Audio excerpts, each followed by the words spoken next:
Hello viewers, আসসালামু আলাইকুম। নতুন আরও একটি এপিসোড দেখার জন্য সবাইকে স্বাগতম। আজকের রেসিপি হচ্ছে নারকেলের সাদা নাড়ু। অতিথি আপ্যায়ন বা উৎসব অনুষ্ঠানে আমরা কম বেশি এই নাড়ুটা তৈরি করে থাকি। মুখরোচক এই নারকেলের সাদা নাড়ুটা কিভাবে ঝটপট উপায়ে তৈরি করে নেবেন, চলুন তার প্রস্তুত প্রণালীটা দেখে নেই। নারকেল নাড়ু তৈরি করার জন্য এখানে আমি নিয়েছি মেজারমেন্ট কাপের 2 কাপের মতো কোরানো নারকেল। নাড়ু তৈরি করার আগে অবশ্যই খেয়াল রাখতে হবে নারকেলটা যেন ফ্রেশ থাকে।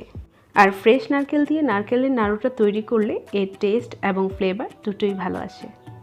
নাড়ুর শেপটা যেন খুব ভালো আসে সেজন্য আমি নারকেল কোড়াটাকে একটা গ্রাইন্ডারের মধ্যে নিয়ে নিচ্ছি।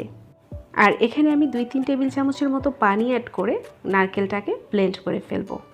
আর অবশ্যই খেয়াল রাখতে হবে এখানে 3 থেকে 4 টেবিল চামচের বেশি কিন্তু পানি অ্যাড করা যাবে না। আপনারা চাইলে পানির পরিবর্তে দুধও দিতে পারেন। আর যদি হাতের কাছে কোনো ধরনের গ্রাইন্ডার না থাকে তাহলে আপনারা চাইলে এটাকে শিলপাটা বেটে নিতে পারেন।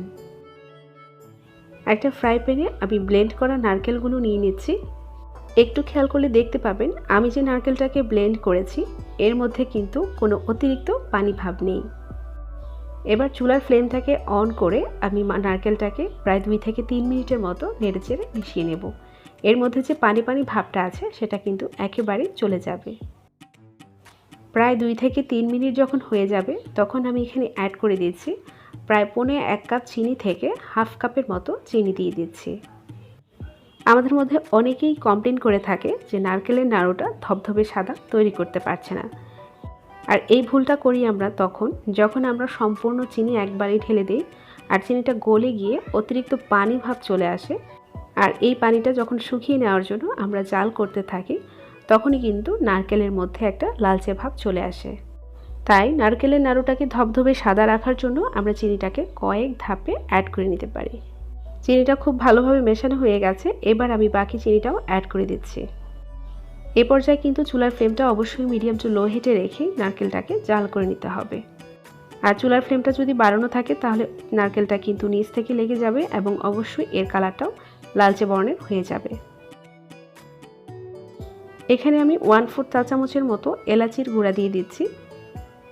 আর এলাচির এই পাউডারটা দিলে কিন্তু খুব সুন্দর একটা ফ্লেভার আসে। আর এলাচির পাউডারটাও খুব ভালোভাবে মেশানো হয়ে গেছে। আর একটু স্প্যাচুলা দিয়ে চেপে এটাকে জাল করে নিতে হবে। নারকেলটা কিন্তু অনেকটাই জাল করতে করতে ড্রাই হয়ে গেছে। এবার আমি সামান্য একটু নারকেল হাতে নিয়ে ছোট্ট একটা নাড়ুর শেপ দিয়ে দিচ্ছি। আর নাড়ুর এই বলটা কিন্তু খুব ভালোভাবে শেপও দেওয়া যাচ্ছে না আর হাতেও লেগে যাচ্ছে, তার মানে নারকেলটা কিন্তু এখনও ভালোভাবে জাল করা হয়নি। আবারও আমি স্প্যাচুলা দিয়ে চেপে নারকেলটাকে প্রায় 5 থেকে 7 মিনিটের মতো জাল করে নিয়েছি। নারকেলের এই মিশ্রণটা কিন্তু অনেকটাই টাইট হয়ে গেছে বা প্যানের গায়েও লাগছে না। এবার আমি হাতে সামান্য একটু নারকেল নিয়ে একটা নাড়ুর শেপ দিয়ে দিচ্ছি।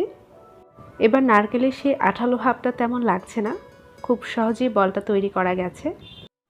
আর এই পর্যায়ে যদি আপনাদের কাছে নারকেলটাকে নরম মনে হয় তাহলে আপনারা এখানে চাইলে 3 থেকে 4 টেবিল চামচের মতো গুঁড়া দুধ অ্যাড করে নিতে পারেন। আর নারকেলটাকে আমি এর থেকে বেশি ড্রাই করছি না, কারণ অতিরিক্ত ড্রাই করলেও কিন্তু নাড়ু পাকানো যায় না। এবার চুলার ফ্লেমটা বন্ধ করে দিয়ে আমি এই মিশ্রণটাকে একটা পাত্রে নিয়ে নেব, তা না হলে অনেক সময় হাঁড়ির নিচ থেকে এর তাপেও কিন্তু নারকেলটা আরও বেশি ড্রাই হয়ে যায় বা লালচে বর্ণের হয়ে যায়। এবার অন্য একটা পাত্রে ঢেলে নিয়ে আমি একটা স্প্যাচুলা দিয়ে চেপে সমান করে দিচ্ছি। এতে করে নারকেলটা খুব দ্রুত ঠান্ডা হয়ে যাবে না। নারকেলের এই মিশ্রণটা গরম থাকা অবস্থাতেই নাড়ুটা তৈরি করে নিতে হবে, ঠান্ডা হয়ে গেলে কিন্তু নাড়ুটা তৈরি করা একটু কঠিন হয়ে পড়ে। নারকেলের এই ডো থেকে সামান্য একটু ডো হাতে নিয়ে চেপে নিচ্ছি। এবার 2 হাতের তালু দিয়ে ঘষে একটা বল তৈরি করে নিচ্ছি। আপনারা চাইলে নাড়ু তৈরি করার আগে 2 হাতের তালুতে সামান্য একটু ঘি লাগিয়ে নিতে পারেন, এতে করে নাড়ুর শেপটা খুব সহজেই দেওয়া যায়। আর ঠিক একই প্রসেসে আমি বাকি সবগুলো নাড়ু তৈরি করে নিচ্ছি। আপনারা চাইলে নারকেলের এই নাড়ুগুলোকে আরও ছোট শেপ দিয়ে তৈরি করে নিতে পারেন।